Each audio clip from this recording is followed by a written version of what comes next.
சிந்தித்து நடந்தால் சீரான வாழ்வு.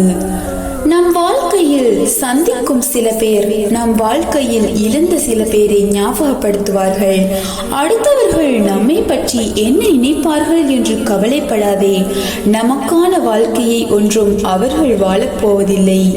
கையில் பணம் இல்லாமல் 1000 தான் நியாயம், நேர்மை, நாணயம் பற்றி பேசினாலும் இந்த உலகம் உன்னை நம்பாது.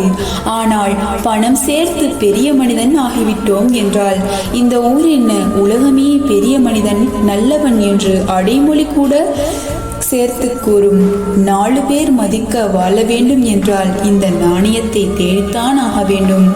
உன்னை செதுக்க ஒளி தேவையில்லை. சில அவமானங்களும் சிலரது துரோகங்களுமே போதும். ஓடாதே, விழுந்து விடுவாய் என்று சொல்வதற்கு இங்கு 1000 பேர் இருக்கின்றார்கள்.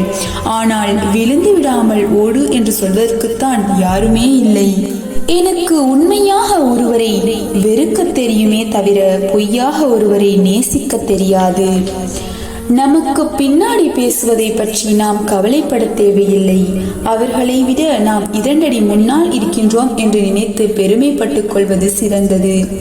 இரும்பை யாராலும் அழிக்க முடியாது, ஆனால் அதன் துருவால் முடியும். அதுபோலவே யாராலும் ஒரு மனிதனை அழிக்க முடியாது, ஆனால் அவனுடைய சொந்த எண்ணத்தால் அழிக்க முடியும். இப்படிக்கு கவியின் இளவரசி. நன்றி.